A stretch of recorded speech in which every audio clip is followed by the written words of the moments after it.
여러분, 우리가 세상을 살다가 정말 예상치 못한 거대한 문제를 딱 마주하면요.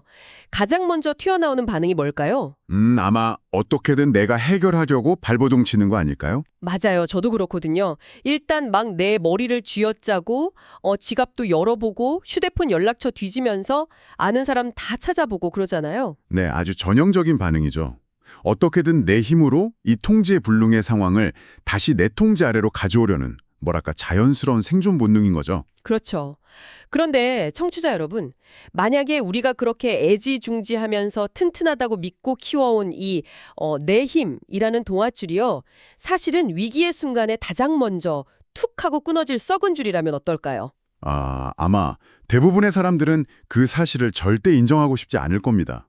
내가 내 삶의 통제권을 쥐고 있다고 믿는 것 자체가 사실 우리한테 되게 묘한 안정감을 주거든요. 네, 맞습니다. 하지만 흥미롭게도 우리가 모든 걸 완벽하게 통제하고 있다고 착각하는 바로 그 순간이 인생에서 가장 위험하고 취약한 순간일 수 있습니다. 와, 전곡을 찔리네요. 오늘 우리가 함께할 깊이 있는 탐구는 바로 그 불편하지만 반드시 직면해야 할 지점에서 출발합니다.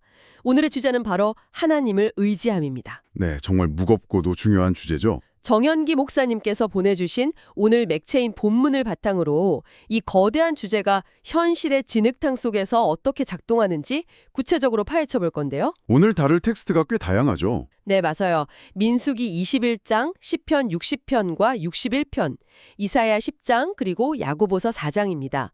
청취자 여러분, 혹시 신앙을 그저 내 삶이 위급할 때만 유리창 딱 깨고 다급하게 누르는 비상벨 정도로 생각하고 계시진 않나요? 비상벨이요.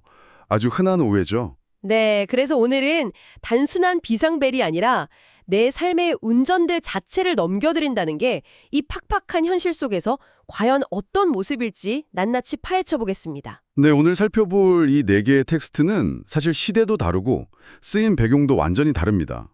하지만 이것들을 쫙 나란히 놓고 보면요. 뭔가 연결고리가 있나요? 그럼요. 내 지혜를 꺾고 하나님을 온전히 신뢰한다는 것이 무엇인지 보여주는 아주 정교한 지도가 됩니다. 추상적인 종교 이야기가 아니라 진짜 피가 철철 흐르고 눈물이 쏟아지는 현실 속에서 어떻게 하나님께 기대어 설 수 있는지 그 방법을 찾아보는 거죠. 좋습니다. 그럼 첫 번째 현장인 척박한 광야로 바로 들어가 보겠습니다. 민수기 21장인데요. 상황이 아주 끔찍합니다. 이스라엘 백성들이 광야를 걷고 있는데 에돔 땅을 빙 돌아가야 해서 길이 상상 초월로 험했던 거예요. 발은 부르트고 목은 마르고 당연히 분노가 폭발할 수밖에 없는 상황이죠. 그렇죠. 그래서 모세와 하나님을 향해 막 원망을 쏟아냅니다. 그러자 진영에 치명적인 위기가 닥치거든요. 하나님이 불뱀들을 보내셔서 백성들을 물게 하셨고 수많은 사람이 독에 퍼져 죽어가는 겁니다. 네, 아비규환이었을 겁니다. 다급해진 백성들이 살려달라고 아우성치고 결국 모세가 백성을 위해 기도하잖아요. 자, 여기까지는 아주 전형적인 위기 발생 그리고 살려달라는 기도의 패턴이거든요. 네, 우리가 흔히 아는 패턴이죠. 그런데 우리가 주목해야 할 지점이 바로 그 다음입니다. 모세가 기도를 했으면 우리의 상식적인 기대는 되게 병확하잖아요. 당장 불뱀들을 싹 다 없애주시거나 아니면 하늘에서 강력한 해독제를 비처럼 뿌려주시는 거 아니에요? 맞아요. 상처가 즉시 아물고 독이 사라지는 기적을 바라죠. 그런데 하나님이 주신 해결책은 전혀 달랐습니다. 뱀을 없애주시는 대신에 그 불뱀 모양을 노수로 만들어서 높은 장대 위에 매달아라. 이렇게 말씀하십니다. 장대 위에 매달아라. 네. 그리고 뱀에 물린 자마다 고개를 들어 그것을 쳐다보면 살 것이다. 라고 하신 거죠. 저는 이 대목을 읽으면서 이게 장사자들한테 얼마나 모욕적이고 황당하게 들렸을까 상상해봤거든요. 비유하자면 약간 이런 상황 아닙니까? 어떤 상황이죠? 제가 치명적인 맹독을 가진 뱀에 물려서 응급실에 실려갔어요. 막 독이 심장으로 퍼지고 있어서 식은땀이 나고 숨이 넘어가는데 의사가 딱 오더니 해독제 주사는 안 놔주는 거예요. 아, 주사 대신에요? 네, 대신 벽에다가 뱀 그림이 그려진 족자를 딱 걸어두고는 자, 저 그림을 가만히 쳐다보세요. 그러면 낫습니다. 이러는 거죠. 진짜 어이가 없겠네요. 청취자 여러분, 당장 몸에 열이 펄펄 끓은데 장대 위에 노뱀을 쳐다보라는 이 처방. 상식적으로 너무 비상식적이지 않나요? 왜 굳이 이런 억지스러운 방식을 쓰신 걸까요? 방금 말씀하신 그 모욕적이고 황당한 느낌, 사실 그게 핵심입니다. 왜냐하면 하나님은 이 상황에서 인간의 상식적인 노력이나 스스로 구원할 수 있다는 어떤 가능성을 폭력적일 만큼 완전히 차단하고 계시는 거거든요. 아예 개입할 여지를 안 주시는 거네요. 그렇죠. 만약에 해독제가 주어졌다면 사람들은 100% 내가 약을 빨리 구해서 살았다거나 내 면역력이 뛰어나서 버텼다고 생각했을 겁니다. 무조건 자기가 잘해서 살았다고 하겠죠?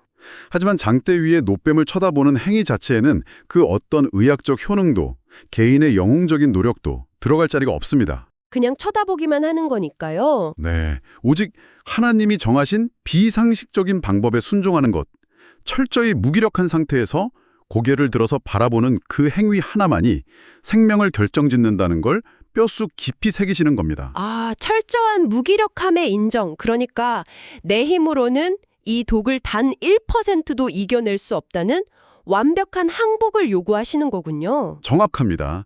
그리고 이 놋뱀의 원리는 단순히 구약시대의 옛날 이야기로 끝나는 게 아니에요. 훗날 십자가에 달리신 예수 그리스도의 구원 사건을 완벽하게 미리 보여주는 예고편 역할을 하거든요. 와, 소름 돋네요. 십자가랑 그렇게 연결되는 거군요. 네. 우리가 우리의 도덕적인 노력이나 착한 행동을 막 차곡차곡 쌓아서 구원받는 게 아니잖아요. 오직 십자가에 달리신 예수님을 믿음으로 바라보는 것, 그것뿐이죠. 세상 사람들의 눈에는 그게 되게 어리석어 보일 수 있겠네요. 맞습니다. 비상식적으로 보일지라도 그 단순한 바라봄이 우리를 영적 죽음에서 건져낸다는 원리와 완벽하게 궤를 같이 합니다. 결국 진정한 의지함의 첫걸음은 내 알량한 상식을 꺾고 비상식적으로 보일지언정 하나님이 제시하신 방법을 신뢰하는 데 있는 거죠. 내 상식을 꺾고 고개를 들어 바라보는 것. 네, 좋습니다. 그런데 전문가님, 여기서 되게 자연스럽게 이런 질문이 하나 생기거든요. 어떤 질문이죠? 좋아요. 내 상식을 꺾고 순종했습니다. 놋뱀을 쳐다봐서 목숨을 딱 건졌어요.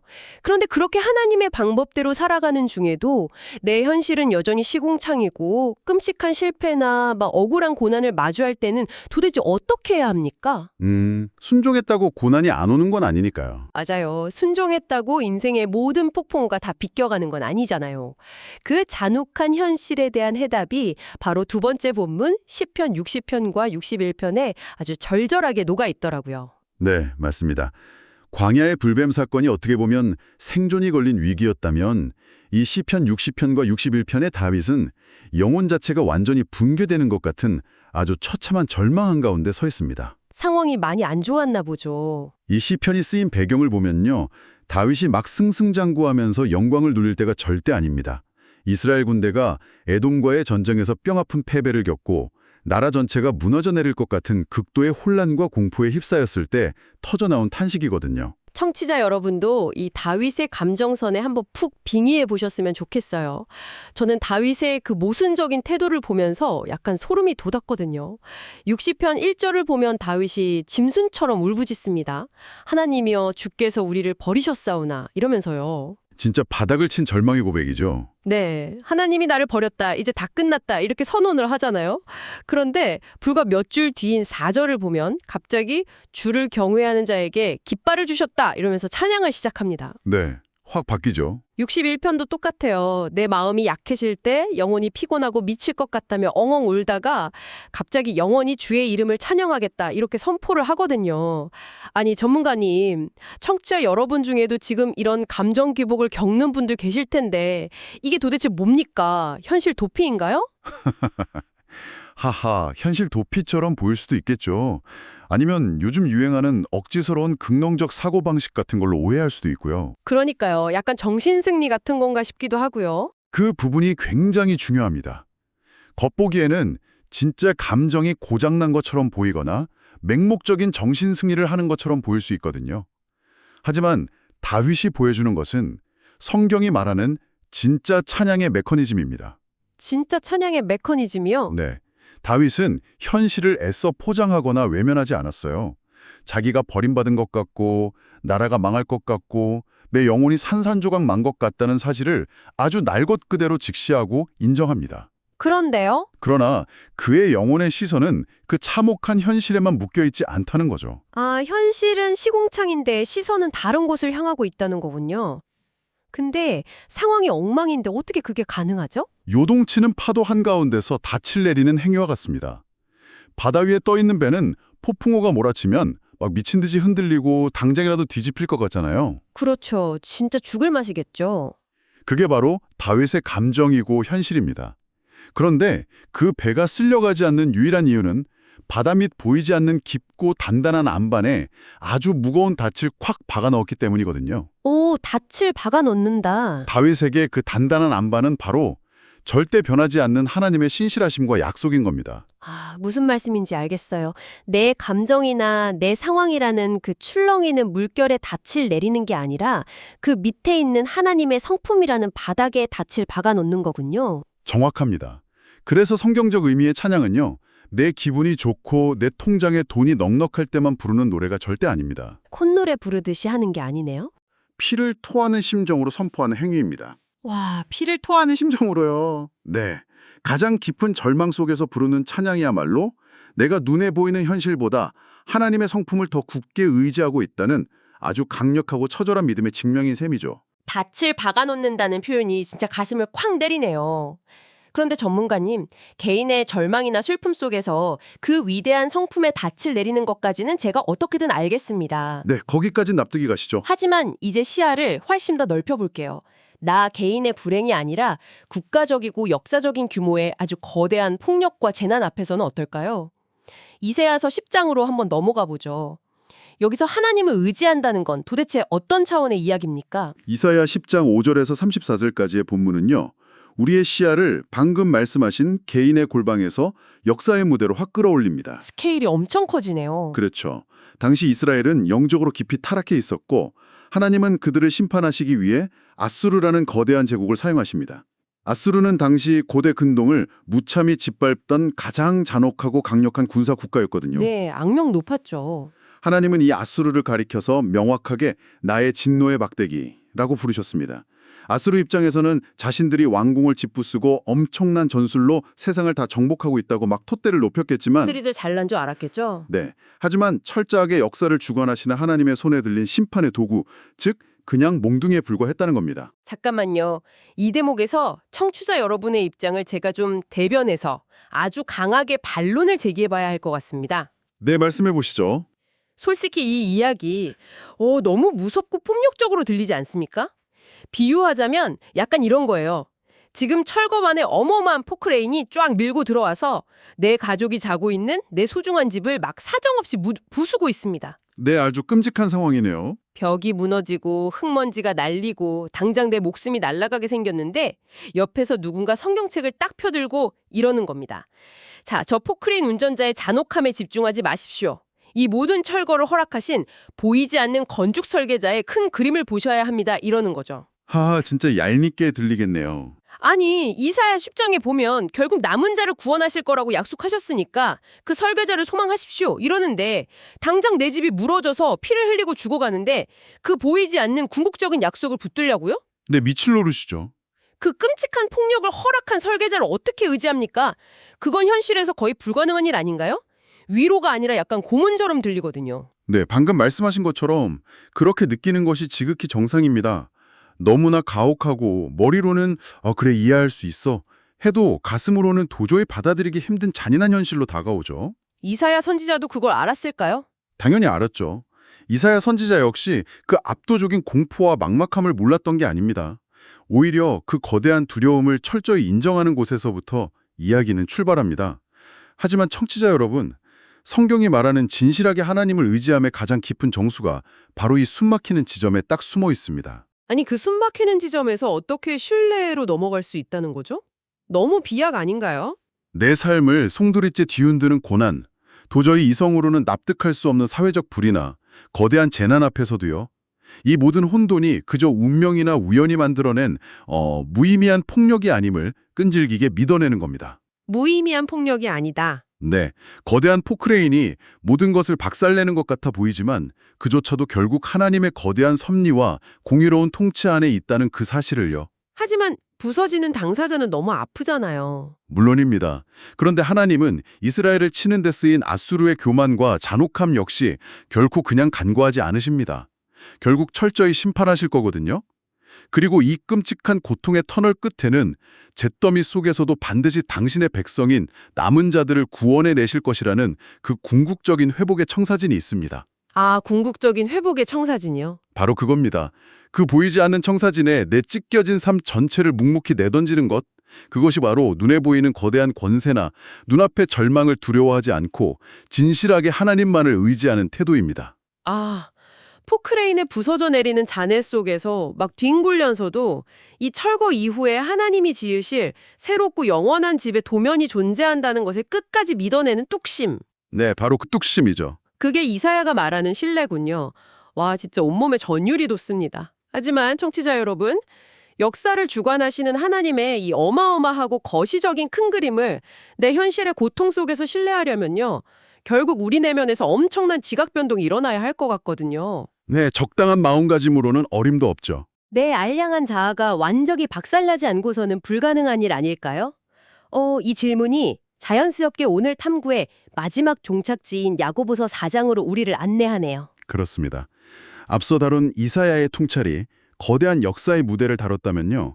야고보서 4장은 그 무대에서 살아가는 개인의 가장 내밀하고 깊은 마음속 그 내면의 태도를 마치 현미경처럼 들여다봅니다. 네, 어떤 내용을 말하고 있나요? 야고보서 4장은 우리에게 더욱 큰 은혜를 사모하라고 촉구합니다.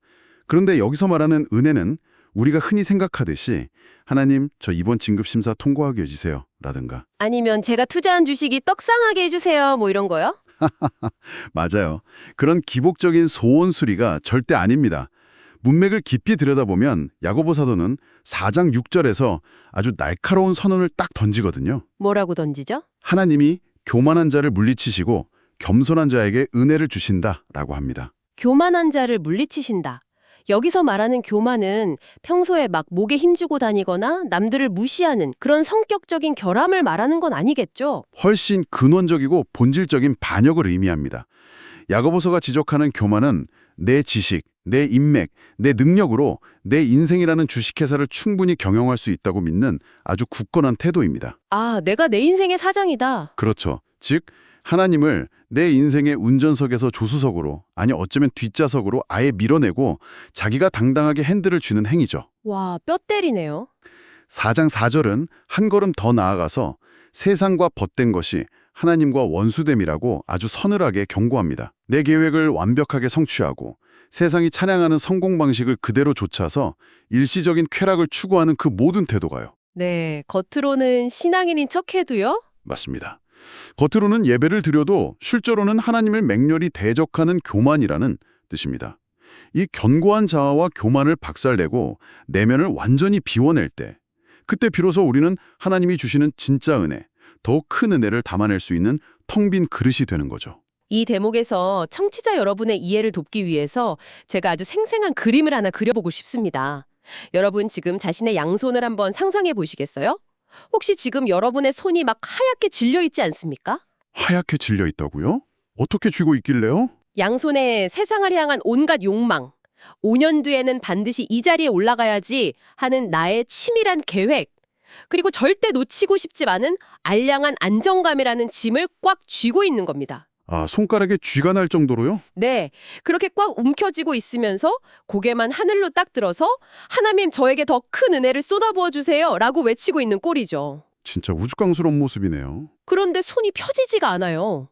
이미 내 계획과 욕심으로 양손이 빈틈없이 꽉 차 있으니까요. 무언가 새로운 하나님의 은혜를 받으려면, 내가 던져주시는 걸 받아내려면 결국 내가 피가 통하지 않도록 꽉 쥐고 있는 이 보따리부터 바닥에 툭 내려놓고 손바닥을 쫙 펴야만 하는군요. 와, 그 하얗게 질린 주먹이라는 표현이 우리가 앓고 있는 영적 질병의 핵심을 아주 정확히 짚어냈습니다. 양손에 무언가를 꽉 쥐고 있으면요, 그 위로 아무리 거대한 폭포수 같은 은혜가 막 쏟아져도 내 손에 남는 것은 하나도 없습니다. 다 튕겨나가 버리겠죠. 그냥 다 튕겨 나갈 뿐이죠. 그래서 야고보는 세상을 사랑하는 마음을 버리고 하나님 앞에서 철저히 자신을 낮추라고 권면하는 겁니다. 내 삶의 크고 작은 모든 계획이 궁극적으로 내가 아니라 하나님의 주권에 달려 있음을 뼈저리게 인정하는 것. 내 운전대를 내려놓는 거군요. 네, 나의 운전대를 조용히 내려놓고 온전한 순종의 자리로 나아갈 때 비로소 우리는 상상조차 못했던 크고 귀한 은혜를 온몸으로 경험하게 됩니다. 철저한 비워냄이 넘치는 채워짐의 절대적인 전제 조건인 셈이죠. 아, 좋습니다. 자, 이제 숨가쁘게 달려온 오늘 딥다이브의 여정을 하나로 쫙 꿰어볼 시간입니다. 오늘 정영기 목사님께서 보내주신 오늘 맥체인 본문에 4가지 조각들이 모여서 하나님을 의지하는 삶이라는 아주 거대하고 역설적인 청사진을 완성해냈습니다. 네, 정말 멋진 퍼즐이 완성됐네요. 청취자 여러분, 같이 한번 복기해 보시죠. 첫째, 민수기 21장은 치명적인 독에 퍼져 죽어갈 때 내 상식과 의학적 기대를 완전히 꺾어버리고 장대 위의 노뱀을 바라보라는 비상식적인 방법에 순종하는 아주 철저한 항복의 기도를 가르쳐 주었습니다. 네, 내 지혜를 꺾는 거였죠? 둘째, 시편 60편과 61편은요. 노뱀을 보고 순종했는데도 현실이 막 무너져 내리는 참혹한 절망 속에서 출렁이는 감정이 아니라 하나님의 절대 변치 않는 성품이라는 바닥에 내 영혼의 무거운 닻을 꽉 박아 넣는 진짜 찬양을 보여주었습니다. 네, 감정이 아니라 성품의 닻을 내리는 찬양이죠. 셋째, 이사야 10장은 내 집을 부수는 아스루라는 거대한 포크레인 앞에서도 역사를 쥐고 계신 하나님의 공의로운 설계 도면을 신뢰하면서 보이지 않는 궁극적 구원을 기다리는 피눈물 나는 진실함을 요구했습니다. 네, 가장 큰 스케일의 신뢰였고요. 마지막으로 야고보서 4장은요. 이 모든 거대한 순종을 가능하게 하기 위해서 지금 내 양손에 하얗게 질리도록 꽉 쥐고 있는 나의 치밀한 계획과 세상의 욕망을 바닥에 미련 없이 툭 내려놓는 텅 빈 겸손을 촉구했습니다. 정말 놀라운 연결입니다. 결국 하나님을 의지한다는 것은 우리가 주일에 한번 고상하게 취하는 어떤 종교적인 액세서리가 절대 아닙니다. 액세서리가 아니면 뭘까요? 그것은 폭풍이 몰아치는 내 직장에서, 병원 응급실 앞 대기실에서, 내 계획이 산산조각난 실패의 한복판에서 매 순간 내 인생의 운전대를 하나님께 내어드리는 대단히 치열하고 피 튀기는 삶의 방식입니다. 피 튀기는 삶의 방식. 네. 오늘 우리가 함께 나눈 이 말씀들이 청취자 여러분이 내일 아침 눈을 뜨고 마주할 그 차가운 현실 속에서 하나님의 뜻을 우선시할 수 있는 아주 강력한 나침반이 되기를 간절히 바랍니다. 네, 오늘 정말 가슴을 찌르는 묵직한 시간이었습니다. 청취자 여러분, 이제 오늘 시간을 마무리하면서 여러분의 마음 가장 깊은 곳을 향해 질문을 하나 던지고 싶습니다. 네, 아주 주요한 질문이 남아있죠? 오늘 야고보서는 우리의 꽉 쥔 두 손의 계획을 당장 내려놓으라고 명령했고, 민수기일서는 우리의 그 알량하고 똑똑한 상식을 폐기하고 장대 위에 놋뱀을 쳐다보라고 했습니다. 지금 당장 여러분의 양손을 한번 내려다 보십시오. 무엇을 지고 계신가요? 당신이 지금 절대로 놓지 못하고 하얗게 질리도록 꽉 쥐고 있는 스스로 만들어낸 상식적인 해결책이나 절대로 포기 못할 내 인생의 완벽한 5년 계획은 무엇입니까? 내일 아침 눈을 떴을 때 그 무거운 보따리를 과감히 방바닥에 툭 내려놓고 여러분을 살릴 진짜 놋뱀을 고개 들어 바라보기 위해 당신은 오늘 밤 어떤 교만과 욕심을 가장 먼저 쓰레기통에 쳐넣으시겠습니까? 아마도 그 불편한 질문 앞에서 정직하게 고민하며 답을 찾아가는 바로 그 순간이요. 여러분의 삶이 진정한 의지함의 첫 발을 내딛는 위대한 시작점이 될 것입니다. 맞습니다. 그 서늘하고도 생명을 살리는 묵직한 질문을 청취자 여러분의 머리맡에 가만히 남겨두며 오늘의 깊이 있는 탐구를 여기서 모두 마치겠습니다. 끝까지 함께 고민하며 귀 기울여 주신 여러분 진심으로 감사합니다. 감사합니다. 다음번에도 우리의 여운을 깨우는 또 다른 놀라운 텍스트와 함께 이 자리로 돌아오겠습니다. 여러분 평안한 밤 되십시오. 안녕히 계십시오.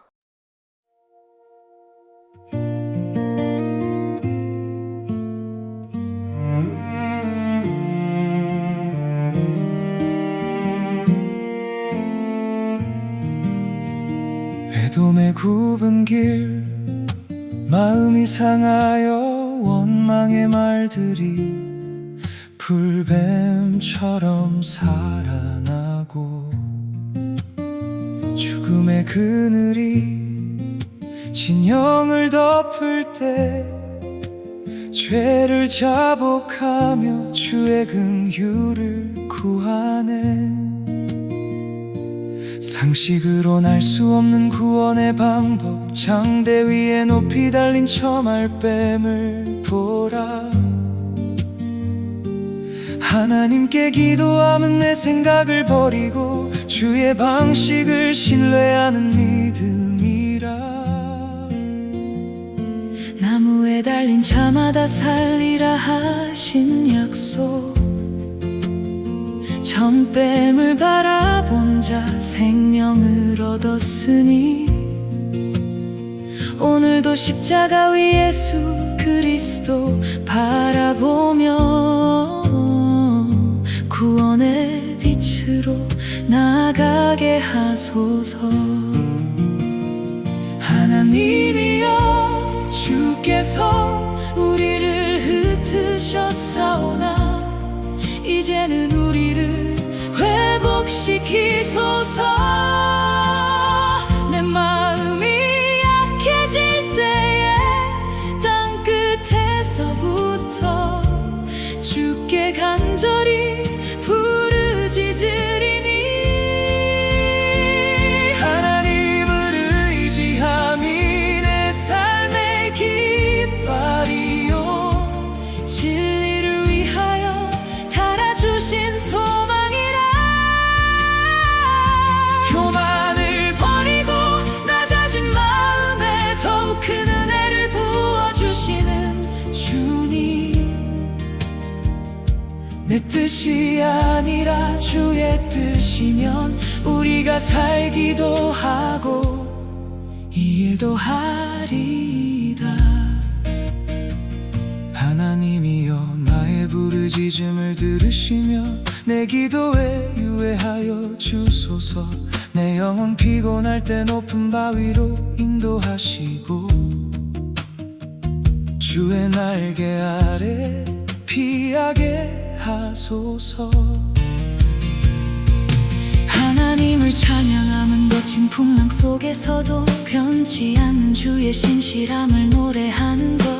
주는 나의 견고한 망대요 원수를 피하는 요새이시니 내가 영원히 거하리이다. 매일 나의 소원을 이행하며 주의 이름을 영원히 찬양하리니 주의 인자와 진리가 나를 보호하시고 주께서 나의 기업이 되어 주소서. 하나님이여 주께서 우리를 흩으셨사오나 이제는 우리를 회복시키소서. 내 마음이 약해질 때에 땅끝에서부터 주께 간절히 부르짖으리니 하나님을 의지함이 내 삶의 깃발이요 진리를 위하여 달아주신 소망이라. 교만한 자 물리치고 낮은 자에게 은혜 주시는 주님만 바라보나니 내 뜻이 아니라 주의 뜻이면 우리가 살기도 하고 이 일도 하리이다. 아수르가 진노의 막대기 되어 우리를 쳐도 역사의 주인은 오직 여호와시라. 토끼가 어찌 찍는 자에게 스스로 자랑하며 도비 어찌 켜는 자에게 거만하랴. 진실하게 의지함은 세상의 힘을 두려워 않고 주권을 인정하는 겸손이라. 이스라엘의 남은 자들이 다시는 사람을 의지하지 않고 거룩하신 이를 보리니 잠깐 자취를 감추는 안개 같은 인생아 세상을 사랑함이 하나님과 원수됨을 알라. 하나님께 복종하고 마귀를 대적하라. 그리하면 너희를 피하리라.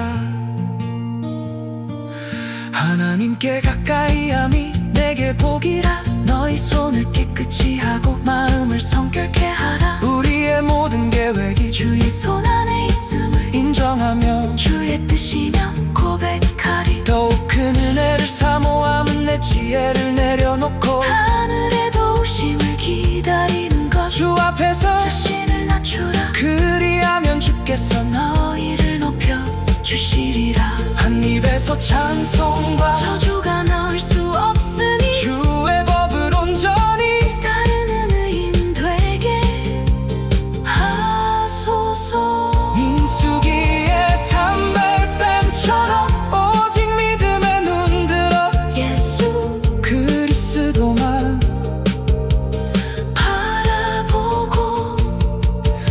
다윗의 시편처럼 땅끝 절망 속에서도 하나님을 요새 삼아 찬양하며 이사야의 예언처럼 세상 권세 두려워 않고 주권을 진실하게 의지하고 야고보의 광년처럼 겸손히 엎드려 더욱 큰 은혜의 자리로 나아가리.